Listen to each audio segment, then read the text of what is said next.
तो जैसा कि हम बात कर रहे थे, जैसे कोई ग्रह आपके लगन में स्थित होता है और फिर कोई दूसरा ग्रह आपके सप्तम भाव में स्थित होता है। तो इस प्रकार से लगन और सप्तम भाव में दोनों भाव में अलग अलग ग्रह स्थित होने से आमने सामने दोनों ग्रहों की दृष्टि भी एक दूसरे पर पड़ती है और ऐसे में जो एनर्जी का एक्सचेंज होता है, जिसको हम कॉस्मिक एनर्जी एक्सचेंज बोल सकते हैं, इस एनर्जी का प्रभाव आपकी ओवरऑल लाइफ पर कैसा पड़ सकता है, आपकी मैरिड लाइफ, आपका रिलेशनशिप, आपकी जो छवि है किस प्रकार से प्रभावित हो सकती है। इस वीडियो में हम बात करेंगे अगर लगन में किसी का मंगल स्थित है और सप्तम में किसी जातक के अगर केतु स्थित है तो ऐसे में आपको क्या प्रभाव देखने को मिल सकते हैं और आपस में जो एनर्जी का एक्सचेंज इन दोनों के बीच में बनेगा उसका कैसा इम्पैक्ट आपकी लाइफ पर आएगा।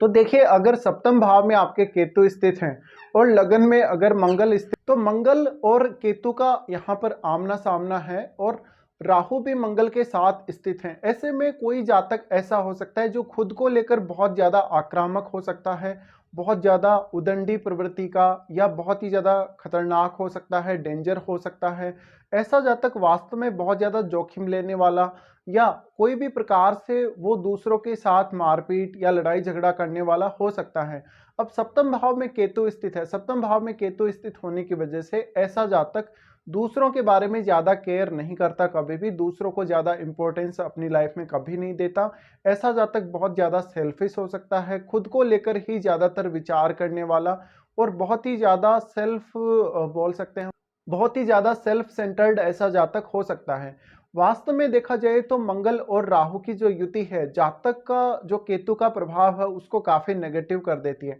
ऐसे में जातक अपनी पर्सनल लाइफ को हालांकि अच्छे से चला लेता है, लेकिन उसका जो रिलेशनशिप है, उसकी जो मैरिड लाइफ है, उसकी जो डोमेस्टिक लाइफ है, उस पर बहुत ज़्यादा नकारात्मक प्रभाव इस वजह से पड़ सकता है। जातक का जो कैरेक्टर है, जातक की जो छवि है, एक बहुत ही आक्रामक पर्सन की बन सकती है। बहुत ज़्यादा ऐसा पर्सन जो वास्तव में बहुत ही ज़्यादा आक्रामक है। और यहाँ पर मंगल जब भी इस प्रकार से साथ होती है तो राहु, आपको ऑलरेडी पता है कि मंगल की एनर्जी को और ज़्यादा बढ़ा देते हैं। तो यहाँ पे आपका बहुत अच्छा दिखना, सुंदर दिखना और बहुत ज़्यादा हेल्दी दिखना भी तय है। इस प्रकार की स्थिति में आप कोई ऐसे कार्य में संलग्न हो सकते हैं जहाँ पर आप कोई हथियारों से रिलेटेड काम कर रहे हैं या कोई बहुत ज़्यादा जोखिम वाला काम आप कर रहे हैं। साथ साथ में आपको कोई बहुत गहन नॉलेज भी हो सकता है, आप एक अच्छे इंजीनियर हो सकते हैं, बहुत अच्छे एक टेक्निकली एक्सपर्ट व्यक्ति आप बन सकते हैं।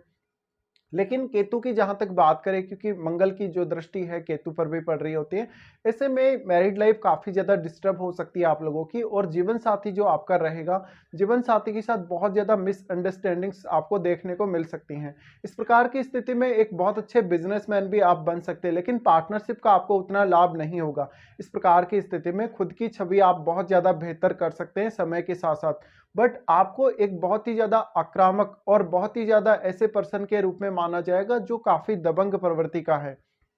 तो यहाँ पे करियर वाइज कोई उतनी खास प्रॉब्लम आपको नहीं आने वाली। हाँ, इतना हो सकता है कि आपने कुछ अगर इलीगल काम किया है, कुछ नियम के खिलाफ जाकर आपने काम किया है, तो आपके खिलाफ कुछ कार्यवाही जरूर हो सकती है। देखा जाए तो सरकार से आपको उतना फिर सपोर्ट नहीं मिलता कभी कभी, बट ये स्थिति है वो ज्यादातर आपको कुछ गलत कार्यों या नियम के विरुद्ध कार्यों के द्वारा ही ज्यादातर कुख्यात बनाती है। ऐसी कंडीशन में आपका जो केतु वाला हाउस है, जहां पर सप्तम भाव जिसकी हम बात कर रहे हैं, उस भाव से संबंधित चीजों की आप में बहुत ज्यादा कमी रह सकती है। आपके जीवन में उन उन सब चीजों की बहुत ज्यादा कमी आपको खल सकती है और ऐसा लगेगा जैसे लोग आपको बहुत ज्यादा मान सम्मान नहीं दे रहे, लोग आपको कोई ज्यादा इंपॉर्टेंस नहीं दे रहे,